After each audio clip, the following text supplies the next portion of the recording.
الحمدللہ وحدہ والصلاۃ والسلام علی رسول اللہ عن ابی ہریرہ رضی اللہ تعالی عنہ قال قال رسول اللہ صلی اللہ علیہ وسلم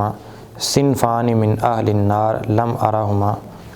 حضرت ابو ہریرہ رضی اللہ تعالی عنہ سے روایت کیا گیا ہے، صحیح مسلم کے اندر ہے، فرماتے ہیں کہ رسول اللہ صلی اللہ علیہ وسلم نے ارشاد فرمایا کہ اہل نار جہنم والوں کی دو قسمیں ایسی ہیں کہ جن کو میں نے نہیں دیکھا۔ وہ دو قسمیں جو ہیں ان میں سے ایک قسم ہے نساء کاسیات عاریات ممیلات مائلات۔ اللہ اکبر۔ فرمایا ان میں سے ایک قسم جو ہے نا وہ خواتین ہیں کاسیات، جنہوں نے لباس پہنا ہوا ہوگا،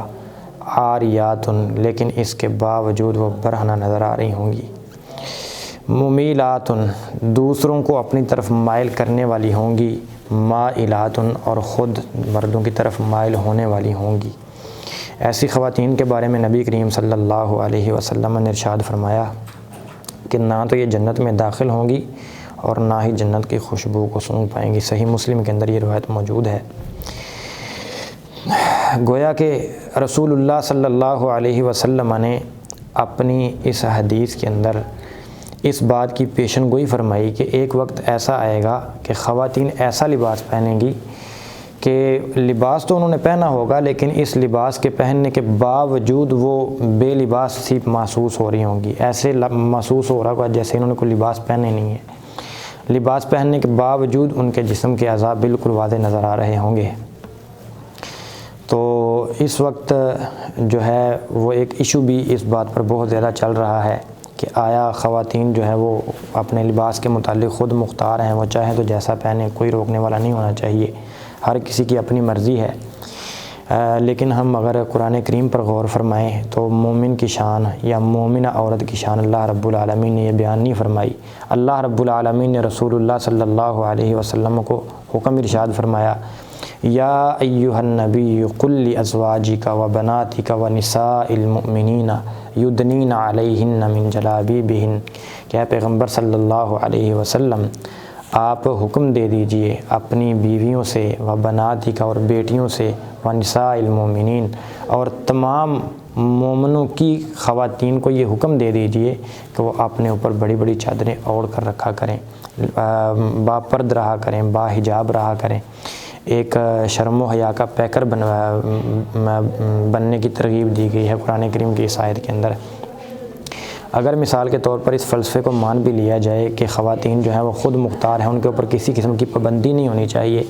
لیکن پھر بھی میں یہ سمجھتا ہوں کہ مسلمان خواتین مومنات کی شان یہ ہے کہ جب قرآن کریم کی آیت ان کے سامنے ہے تو پھر اس بات کا خیال رکھنا چاہیے، بے پردگی نہیں ہونی چاہیے۔ اللہ رب العالمین کا حکم ہے۔ ہمارا معاشرہ چاہے ہمیں دھکیل کے جس طرف بھی لے جائے، لیکن اس بات کو ہم ایک مثال سے یوں سمجھ سکتے ہیں کہ دیکھیں ہمارے ذہن میں یہ باتیں آتی ہیں، ہم یہ کہتے ہیں کہ خواتین کو آزادی ہونی چاہیے، جیسے ان کا دل چاہے وہ لباس پہنے، جیسے ان کو چاہے وہ معاملات کرنے۔ ٹھیک ہے، خواتین کا حق بنتا ہے، جتنی ان کو آزادی دین اسلام نے دی ہے اتنی وہ آزاد ہیں، کسی قسم کی پابندی ان پر نہیں ہونی چاہیے۔ لیکن ایک بات یاد رکھیے کہ جو چیز، جو بھی پروڈکٹ مارکیٹ میں آتی ہے، اس پروڈکٹ کا بنانے والی جو کمپنی ہوتی ہے، اس کمپنی سے بڑھ کر اس پروڈکٹ کے بارے میں، اس چیز کے بارے میں کوئی بھی نہیں جانتا۔ آپ موٹر سائیکل کی مثال لے لیں، موبائل کی مثال لے لیں، دنیا کی کسی چیز کی بھی مثال لے لیں، جس کمپنی نے یہ چیز بنائی ہے اس کمپنی سے بڑھ کر اس چیز کی حقیقت کو کوئی بھی نہیں جانتا، اور اگر اس چیز کو اس کمپنی کے بتائے ہوئے رولز کے مطابق استعمال کیا جائے تو وہ چیز درست رہتی ہے، وگرنہ اگر ان کے قوانین اور ان کے بتائے ہوئے رولز کی خلاف ورزی کی جائے تو وہ چیز زیادہ دیر چل نہیں سکتی بلکہ بہت جلدی خراب ہو جاتی ہے۔ انسان کا خالق اللہ رب العالمین ہے۔ انسان کے جسم کے اندر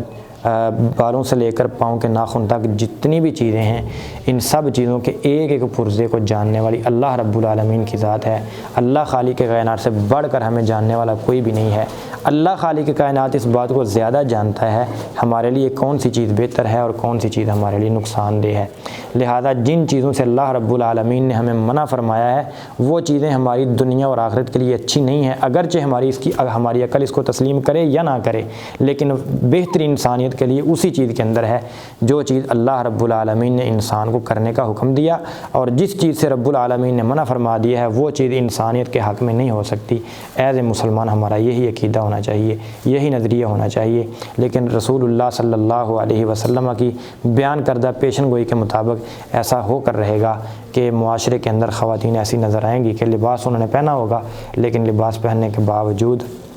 برہنہ نظر آ رہی ہوں گی۔ اللہ رب العالمین ہمیں ایسے فتنوں سے محفوظ فرمائے، اور اللہ رب العالمین ہمیں اپنے بتائے ہوئے دین اور احکام کے اوپر عمل کرنے کی توفیق عطا فرمائے۔ وآخر دعوانا ان الحمد للہ رب العالمین۔